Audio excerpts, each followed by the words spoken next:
नमस्कार। आप तो ये तस्वीर देख रहे हैं,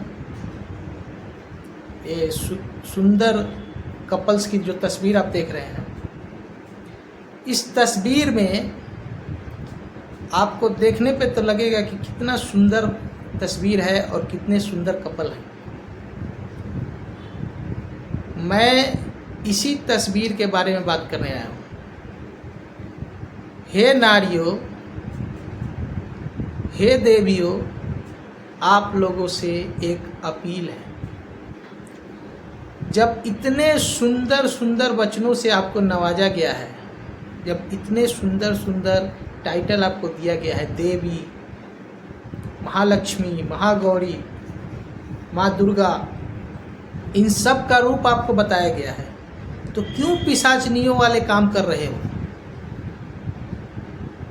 क्यों आप किसी एक हंसते खेलते परिवार को बर्बाद कर रहे हो? जब आपको कोई पसंद नहीं है तो आप उसको शादी से पहले मना क्यों नहीं करते?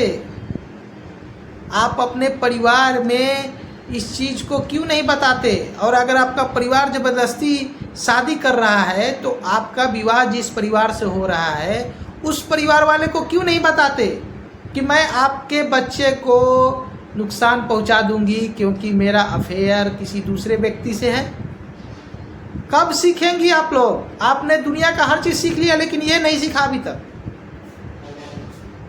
क्यों किसी दूसरे का परिवार नष्ट करने पर तुले हुए हो आप लोग?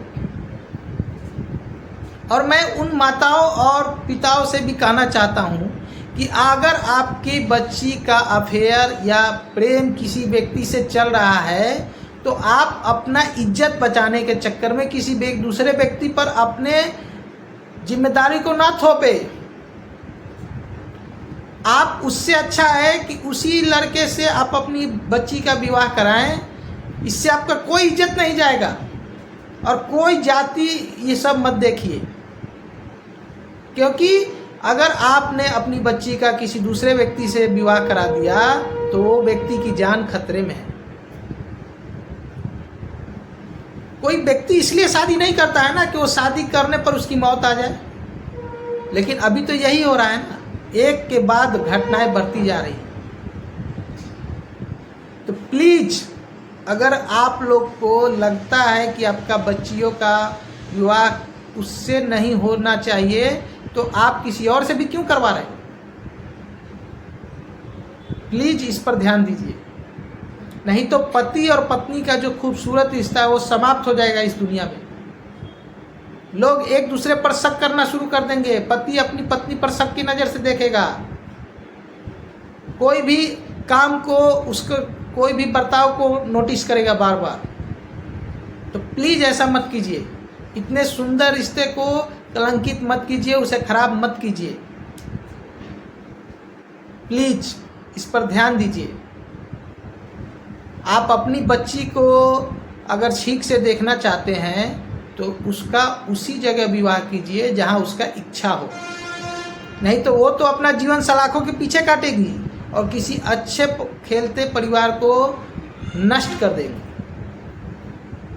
और उन बहनों से, उन माताओं से कहना चाहता हूँ, प्लीज अगर आपको पसंद नहीं है तो मत कीजिए। और अगर शादी होने के बाद किसी को पसंद नहीं आ रहा है तो उसको बोलिए, मैं आपको पसंद नहीं कर रही हूँ, मैं आपसे अलग होना चाहता हूँ। अलग हो जाइए, और अलग होइए तो एक तरीके से अलग होइए, आपसी संबंध ठीक करते हुए अलग होइए। ये नहीं कि किसी को सिर्फ उससे अलग होना इसलिए अलूल जलूल आरोप लगा के उस पर केस करके, ये करके, वो करके, ये ठीक नहीं है। प्लीज, उससे आप अपना भी जीवन नुकसान कर रहे हैं और किसी दूसरे का भी जीवन नुकसान कर रहे हैं। इस पर सोचिए।